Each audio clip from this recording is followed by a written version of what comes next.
नमस्कार, मैं अशोक कुमार पांडे। स्वागत है आपका द क्रेडिबल न्यूज पर। एएनआई में अभी देख रहा था और मैंने एक खबर देखी कि मुख्तार अब्बास नकवी गए हुए हैं ईरान के दूतावास में और उन्होंने लिखा है कि भारत खामनेई साहब की बड़ी इज्जत करता है, हम में से कोई जंग नहीं चाहता है, प्रधानमंत्री मोदी भी चाहते हैं शांति रहे, अलाना फलाना ढिमकाना। यानी इतने दिनों बाद उनको याद आई आयतुल्लाह खामनेई साहब को श्रद्धांजलि देने की। उनसे पहले तो हम लोग जाकर श्रद्धांजलि दे आए। असल में चक्कर यह है कि अब नरेंद्र मोदी जी और उनकी सरकार को समझ में आ गया है कि सत्ता बदलने वाली नहीं। आयतुल्लाह खामनेई साहब को मार दिया गया तो उनके साहबजादे अब गद्दी पर बैठ गए हैं, वहां के सुप्रीम लीडर बन गए हैं। और वॉल स्ट्रीट जर्नल बता रहा है कि अमेरिकी इंटेलिजेंस की खुफिया रिपोर्ट यह कहती है कि अब ईरान में सत्ता बदलने या ईरान पर इजराइल की किसी जीत या अमेरिका की किसी जीत की संभावना बहुत कम है। ईरान में जो सत्ता है वो सत्ता बनी रहेगी, ईरान जैसा चल रहा था उससे बेहतर चलता रहेगा। तो अब शायद नरेंद्र मोदी जी को यह चिंता हो रही हो कि अरे हमने तो बेकार में ही ईरान से रिश्ता खराब कर लिया, जिसको हम बहुत बड़ा समझ रहे थे, जिसके पास जाकर हम समर्थन दे आए थे, जिससे गले मिलाए थे, जिसकी पत्नी के सूट के कलर से अपनी रुमाल का कलर हम मिला रहे थे, और जंग के ठीक पहले जिस इजराइल से हम कह के आए थे कि हम पूरी तरह से आपके साथ हैं, वो इजराइल इस जंग में कहीं से जीतता हुआ नजर नहीं आ रहा। हार जरूर सामने आ रही है। हालत क्या है मैं आपको बताऊं। मैं एक ट्वीट पढ़ रहा था जिसमें यह बताया गया है कि वहां की एक मिनिस्टर मे गोलान इजराइल छोड़कर भाग गई हैं और अमेरिका चली गई हैं। इजराइल से जहाजें बहुत कम चल रही हैं। बेन गुरियन एयरपोर्ट पे अच्छा खासा नुकसान पहुंचाया है ईरान ने, तो बहुत कम जहाजें चल रही हैं और जो जहाजें चल रही हैं उनमें सिर्फ 50 लोगों को अलाउ किया जा रहा है। तो जो जहाज चली अमेरिका की तरफ गई, उसमें बैठकर वहां की एक मिनिस्टर मे गोलन भाग गई। ये कंडीशन है फिलहाल इजराइल में। तो नरेंद्र मोदी जी को लग रहा होगा कहीं हमसे गलती तो नहीं हो गई। खैर, अब गलती हुई कि नहीं हुई ये अलग बात है, लेकिन हार और जीत देखकर दुनिया में दोस्तियां तय नहीं की जाती। दुनिया में दोस्तियां इस बात से तय की जाती हैं कि किस मुल्क से कितना पुराना हमारा रिश्ता है और कौन सा मुल्क हक पे खड़ा है, कौन हमला करने वाला है और कौन समझौते के लिए तैयार था। ईरान तो समझौते के लिए तैयार बैठा था। अच्छी खासी बातचीत चल रही थी। ओमान में बातचीत हुई, जिनेवा में बातचीत हुई, अगले हफ्ते फिर जिनेवा में बातचीत होने वाली थी, और इन सब के बीच इजराइल ने अटैक कर दिया। कोई भी अगर ऐसा व्यक्ति होता जो हक के साथ खड़ा होता है तो वो खड़ा होकर कहता कि इजराइल ने जो किया वो गलत किया। लेकिन नरेंद्र मोदी और उनकी सरकार अभी तक खामोश है। याद रखिए, मुख्तार अब्बास नकवी सरकार में किसी पोस्ट पर नहीं है। वो भारतीय जनता पार्टी के नेता हैं जिनको अब टिकट नहीं मिलता। भारतीय जनता पार्टी की नेता के हैसियत से वो वहां पर गए हैं, वो सरकार के किसी प्रतिनिधि के हैसियत से नहीं गए हैं। मिस्त्री साहब गए थे साइन करने। मिस्त्री साहब अधिकारी हैं, फॉरेन सेक्रेटरी हैं हमारे।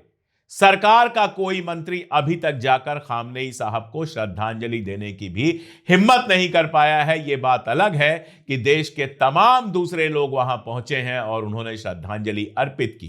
कांग्रेस की टीम वहां पर गई थी। आज मैं देख रहा था शिरोमणि अकाली दल श्रद्धांजलि अर्पित कर रहा है खामनेई साहब को।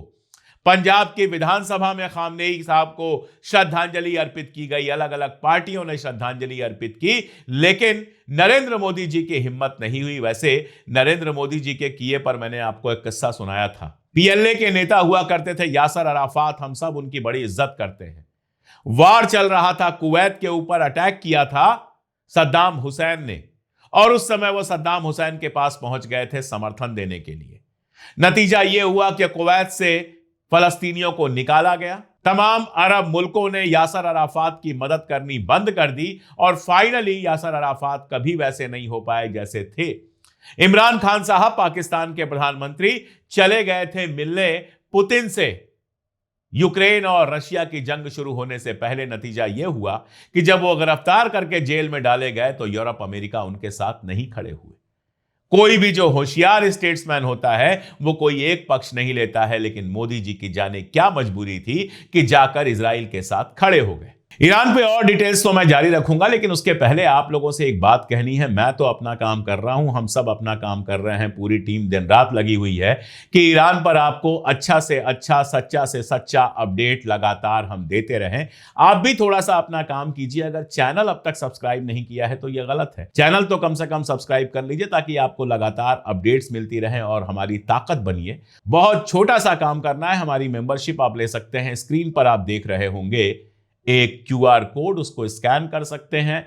वीडियो के ठीक नीचे ज्वाइन का बटन है। इसके अलावा डिस्क्रिप्शन और पिन कमेंट में हम लिंक देते हैं। ₹3 रोज से भी कम पर आप हमारे मेंबर बन सकते हैं और ये हमें बहुत बहुत ताकत देता है। आप भी थोड़ी सी अपनी वाली कीजिए ताकि हमें ताकत मिले और हम अपना काम लगातार कर सके। आज हालत यह है कि अमेरिका बुरी तरह से परेशान है इस जंग से। आप जानते हैं अमेरिका कोई मुल्क नहीं है, एक बड़ा बिजनेस है। वैसे ही जैसे यूएई कोई मुल्क नहीं है, एक बड़ा शोरूम है, पैसे का एक बड़ा अड्डा है। और हुआ यह है कि ईरान वार के बाद लगातार ये ग्राफ आप देख रहे हैं, 28 तारीख से इस ग्राफ में उठता हुआ आप देख रहे होंगे। जो पेट्रोल $67-68 का था एक बैरल, उसकी कीमत बढ़ के $119-120 तक पहुंच चुकी है। यानी 25% का ऑलरेडी इंक्रीज हो चुका है पेट्रोल और डीजल की प्राइसेस में पर बैरल। और उम्मीद यह की जा रही है कि अगर ऐसे ही चलता रहा तो यह $200 पर बैरल, $200 पर बैरल तक पहुंच सकता है। और यह पहुंचने का मतलब है दुनिया की इकोनॉमी का सत्यानाश। आज जब 7 बजे खुलेगा यूएस का मार्केट तो सब जानते हैं कि बड़ी तेज डिप दिखाई देगी। इंडिया के शेयर बाजार की कंडीशन आप देख ही रहे हैं, लगातार गिर रहा है। पेट्रोल डीजल की प्राइसेस बढ़ने का मतलब होता है सारी इकोनॉमी का सत्यानाश।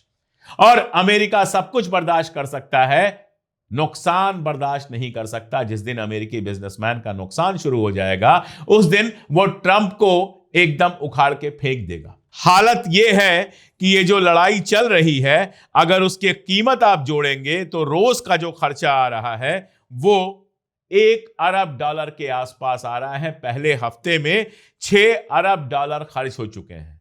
अगर हिंदुस्तानी करेंसी में जोड़ना चाहें तो अब बढ़ के $92 के बराबर $1 हो गया है। यानी इंडिया की करेंसी भी गिर रही है। इंडिया को हर तरह का नुकसान हो रहा है। और अगर अमेरिका का खर्चा आप देखिए तो मैंने आपको बताया कि तकरीबन $1 अरब रोज का खर्च हो रहा है ईरान वार पर। और बदले में क्या मिल रहा है? तेल की बढ़ी हुई कीमतें। 1 इंच जमीन कब्जा नहीं कर सकते, 1 लीटर पेट्रोल डीजल वहां से उठा नहीं सकते, ईरानी हाथ नहीं रखने देंगे।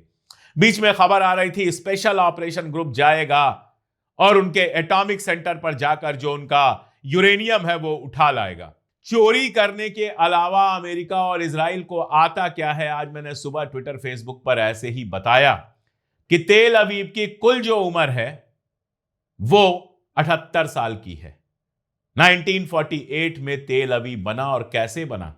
एक पुराना फलस्तीनी गांव था, उसको उजाड़ कर बना तेल अवीव।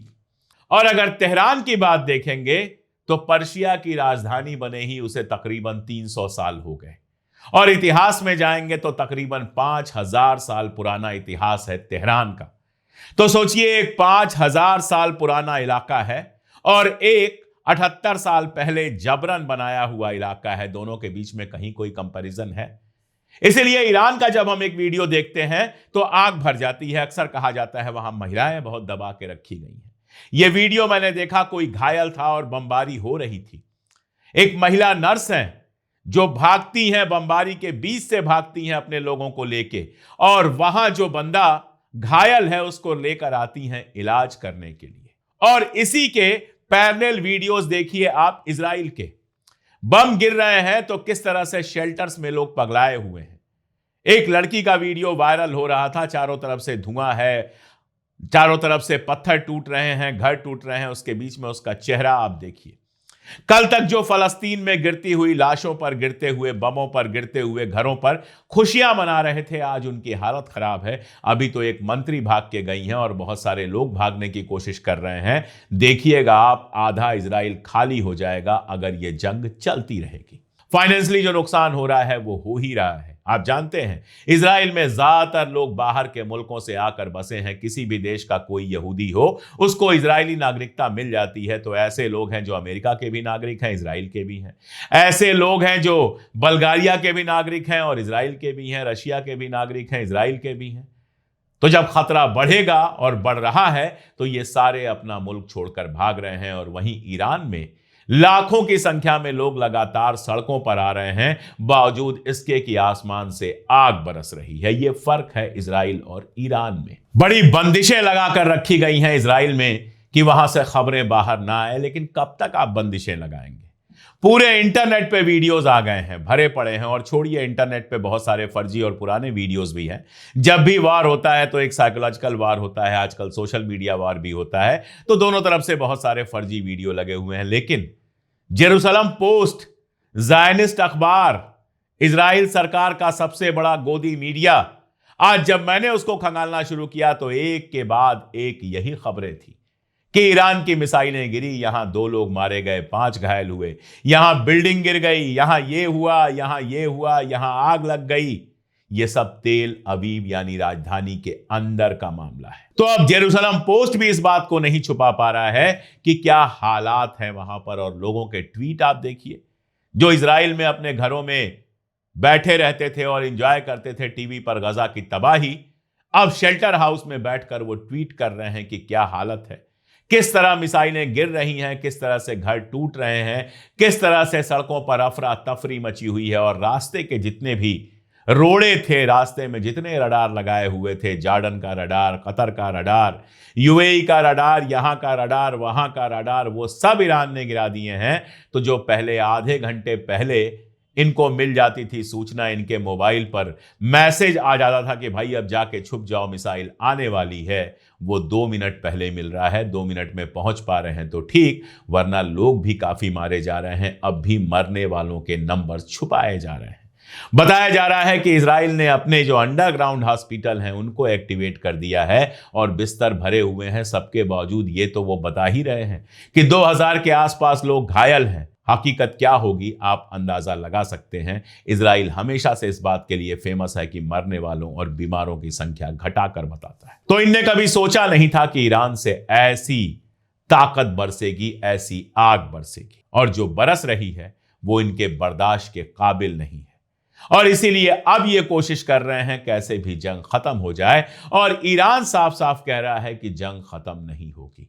जंग अब खत्म होगी तो हमारी शर्तों पर होगी। जब हम बैठे थे, बात कर रहे थे, तो बहुत सारी बातें मानने को तैयार थे। अब नहीं, अब अगर कुछ होगा तो हम भी ऐसी शर्तें रखेंगे ताकि आगे इजराइल कभी हमला करने की हिम्मत न कर पाए। और हालात कितने खराब हैं इससे अंदाजा लगाइए कि स्टीव विटकॉफ और जारेड कुशनर जो है तो अमरीकी लेकिन काम इजराइल के लिए करते हैं। आप जानते हैं दोनों के बारे में, यही दोनों थे जो ईरान से बात कर रहे थे। ये दोनों इजराइल आने वाले थे, आज ही पहुंचने वाले थे। इनकी फ्लाइट कैंसिल हो गई, आना इन्होंने रद्द कर दिया। वजह क्या होगी आप समझ सकते हैं। पहली वजह तो यही है कि अभी अमेरिका और इजराइल के बीच ये खींचतान चल रही है कि आयल डिपो पर हमला क्यों किया, क्योंकि आयल डिपो पर हमला करने के बाद ही पेट्रोल डीजल की प्राइसेस बहुत तेजी से बढ़ी हैं, जो ट्रंप के लिए मुश्किलात पैदा कर सकती हैं। और दूसरा ये कि यह डर होगा कि जिस तरह से मिसाइलें बरस रही हैं और जिस तरह से इंटेलिजेंस ईरान के पास है, कहीं ऐसा ना हो कि इनके ही हेलीकॉप्टर निशाना बना दिए जाएं ईरान की मिसाइलों के। तो डर के मारे जारेड कुशनर और स्टीव विटकॉफ ने अपना प्रोग्राम कैंसिल कर दिया है इजराइल आने का। और सिर्फ इतना ही नहीं है कि जंग जमीन पर चल रही है और सोशल मीडिया पर चल रही है, ईरान के हैकर्स ने हलकान किया हुआ है इजराइल को। जेरूसलम पोस्ट यह खबर छाप रहा है कि इजराइल इस बात से डरा हुआ है कि उसके बहुत सारी साइट्स को, बहुत सारी इंफॉर्मेशंस को ईरान के हैकर्स ने पहले ही हैक कर। तो जितनी चीजें आप कर रहे थे वो सब लौट कर आ रही हैं आपके ऊपर एक ऐसी जंग की वजह से जिसकी आपने शुरुआत की है। इनको लगा था अरब मुल्कों की मदद मिल जाएगी। सुबह मैंने बहुत डिटेल में बताया था कि अरब मुल्क बिल्कुल मदद करने की ना कंडीशन में है और जानते हैं वो कि मदद करने का मतलब सिर्फ तबाही है। इजराइल बच जाएगा और वो निशाना बनेंगे, इसलिए किसी तरह की मदद वो कर भी नहीं रहे। मैंने हिंदुस्तान का आपको बताया, एक और किस्सा आपको बता दूं। आपको पता है कि ईरानी जहाज यहां से लौटते हुए किस तरह से अमेरिकी हमले का शिकार हुआ था। एक और जहाज है जिसको कोच्चि में भारत ने शरण दी है, अपने डॉकयार्ड पे लगाने की शरण दी है ताकि उसके ऊपर हमला ना हो पाए।